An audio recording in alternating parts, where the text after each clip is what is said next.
Hello and welcome to a Felicity Crafts Special. Crochet. We're going to do a beginner's crochet course. If you've never done crochet before, this is the one for you. So first of all, we have to consider what is crochet, and I'm surrounded by crochet here at the moment. Lots of people think at crochet as the one with holes. And that can be true.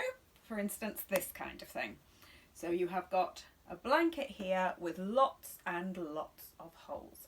That can be true, but it doesn't have to be, because the blanket that's on the side here does not have lots and lots of holes in it.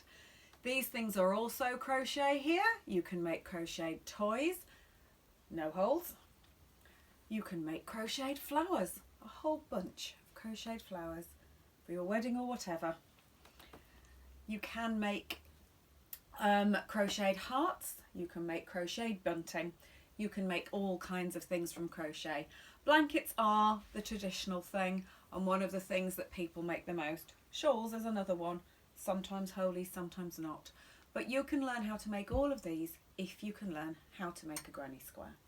A granny square is the basis of every type of crochet, and that's what we're going to be learning this week.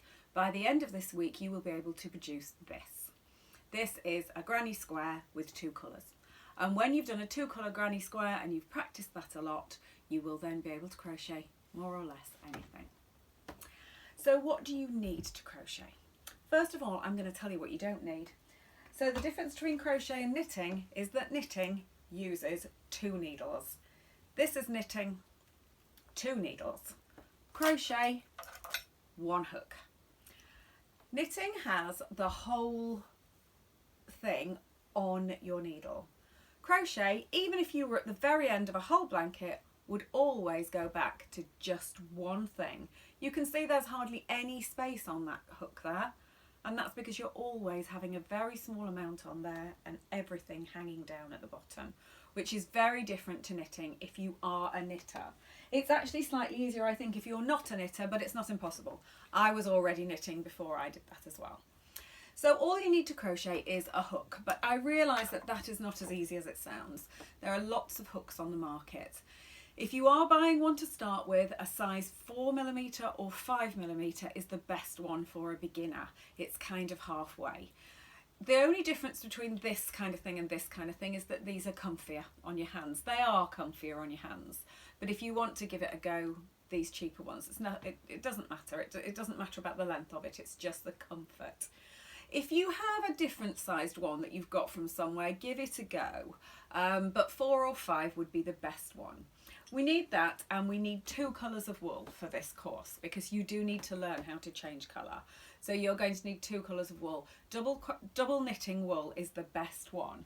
Now this is crochet cotton and this is crochet cotton, and neither of those are things that we're going to use now. We're not making doilies, we're not going to be here forever with that. This kind of cotton you can use for crocheting. It can hurt your hands, and it's not the easiest one to start with. You can move on to that afterwards. And the other thing you need is a big-eyed needle, which sometimes calls itself a yarn needle, because with part of crochet you do end up with bits hanging down that you need to stick back in again. So a big-eyed needle is definitely an important part. So if you get yourself together, choose whether it's a 4 or 5 hook. Get your hook. Oh, you're going to need some scissors as well to cut a little bit at the end. But today, all we're going to need is one of the balls of wool and one hook. I'll see you on the other camera so that you can see my hands, and I'll show you how to start.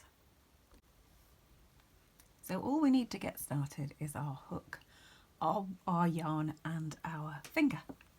This is my left hand because I'm right-handed, but you can easily crochet either side, just swap it over. So this is how we're going to start, and this is really good for starting all kinds of things, knitting and everything. So we have our finger like this. I'm going to hold with my thumb, and I'm going to go 1, 2 around, and then I'm going to make the third one go in the middle. Okay, I'm going to do that again. I'm holding it with my thumb and I'm going 1, 2, and then the third one's going in the middle. So I now have 3 on there. And the trick with crochet is to keep everything nice and loose. You're not doing this, my finger's going blue, because you're never going to get anything in there. It all needs to be nice and loose. Okay, 1, 2, and 1 in the middle, 3 all together. Okay, everything nice and loose. You're then putting your hook underneath the first one, hooking that middle one up. I'm going to do that again. 1, 2, and in the middle. Underneath the first one, hook around the second one, hook, and then move your finger out, and you have created a slip knot. You've now got just one on your hook, one loop on your hook, and this bit hanging down. Now really when you're crocheting you want to catch this one, this tail, inside the other one as you go along, but you don't need to worry about that when you're starting and you're practicing, so we'll just keep that one out of the way. Now the most important thing by far in crochet is now going to be your other hand, your non-working hand, which for me is my left hand. So it isn't all about this hand, it's all about this hand, and it's about how you hold it. And this feels a bit strange when you're not used to doing it. This is the thing you really need to learn and practice today. So we're going to take our wool and hold our wool like this, so that we have created some tension in between two fingers so that we can crochet. Now I realise that you're going, what? What did she do there? I know. I did that very quick just so that you could see. Okay, just so you could see where we're heading for in the end. Okay, so I'm doing my slip knot again. And I've got that. And I haven't got a gigantic loop like that because that wouldn't be right. Oh my goodness, it's gone wrong. There we are. I'm going to do that. Cut that bit out, or shall I let you see that it's okay to make mistakes? Let's see that it's okay to make mistakes and that you can then repeat it. So you've got here a little bit of space. That hook should be able to, that loop, sorry, should be able to move up and down your hook nice and happily like that. Everything nice and loose. Okay. Right, so now we're going to work on what we're doing with this hand. Hold your hand like this and go over. Okay, so this is my ball of wool here. That's just out of shot for you so that it doesn't take up a giant space. But that's where it is. I'll just leave it in the corner so that you can see that that's attached. Okay, we've got our wool and we are going like that. It's now coming around. Okay, so it's like that. And it's now coming around all of our fingers like that. Now everybody develops their own way of doing crochet from this point onwards.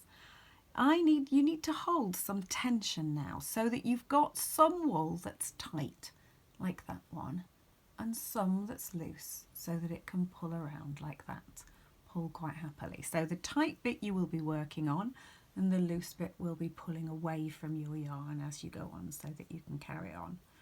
Okay, in case you're wondering why I'm calling it yarn and not wool, sheep aren't this colour. As soon as you've added acrylic and dye, it's no longer wool, it's yarn. Sometimes I do use the word wool and I mean that, but yarn is actually the correct one. We've gone over and that is now coming like that. Now you're going to freeze frame on that and check what I'm doing with my hand. Okay, I'm going to move my ring over a little bit so that's not in the way so that you can see. And I've now got a bit of tension here between these two fingers. I'm going to put my hook underneath, hook it around and pull it like that, still keeping it loose. Can you see what I'm doing here? Just holding with my thumb and first finger. I'm going to go underneath and pull that through. And this is a chain. This is your first stitch. You can let go of that like that. Don't feel like you've got to keep tight. When I teach people this one-to-one, they feel like they've got to hold on. Don't worry about that. You can let go. Underneath, pull that round. Just look at that hook and see how it's moving as it does that. Underneath, like that. The first one, of course, is the most difficult. You're ending up like this now. I'm going to show you what the chain looks like when it's like that. Okay. What you don't want to do is this, where you end up with one gigantic one in the middle and it all loose like that. Okay, they should all try and look even with each other, not suddenly big loops.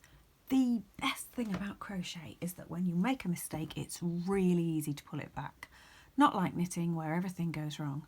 Okay, oh, I pulled it back a little bit too far, but it doesn't matter because I can still always put my hook back in there. Now, I deliberately let go of that then because we need to practice the picking it up again bit. So you're going to pick it up, wind it around your fingers, and then go like that. I'm showing you again and you can go back. And this is our foundation chain. Now, before the end of this whole course, we're going to talk about reading patterns, and you're going to have a go at reading a pattern. It's a bit much to be totally reading a pattern by the end of here, but a little bit. So remember that word, foundation chain. We'll talk about lots of things, loops, hooks, all kinds of things for when you're reading, but you don't need to worry about that now. You need to practice doing this. And you know what I do when I'm having real crochet people in front of me? I make them put it down and I make them pull it out. How cruel when you've just finished it, because you need to be able to practice that. So we're going to start again, just like we did at the beginning, only a little bit quicker this time because you can go back to see it. I'm going to practice my hold and then I'm going to start chaining. And that is all you need to do today. You need to practice your chain. As soon as you're happy with your chain, you need to put it down and you need to pull it out. And then you need to practice it again. Once you've got the hang of it, you need to put it down, go and have a cup of tea, and then come back and pick it back up again. And you need to do that again and again and again until you have a nice even chain and you are happy with that. Crochet takes practice. Keep giving yourself a chance and watch again. So, I know it's not the most fascinating thing, but what you need to do is practice your chain now. This is where you need to start. As soon as you think you've got into a rhythm like that, I want you to put it down so that you can practice that hand hold, so that it becomes really easy for you to pick it up like that and just do it. You don't have to look at the camera while you're doing it. It's taken years of practice to get to that bit, but you can carry on.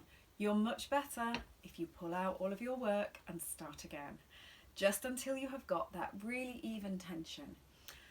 The bit you're making is the bit that you can't see. If you look at your stitch and you think, well, that doesn't look anything like crochet, it isn't. That's the foundation part of it. It's hidden underneath here.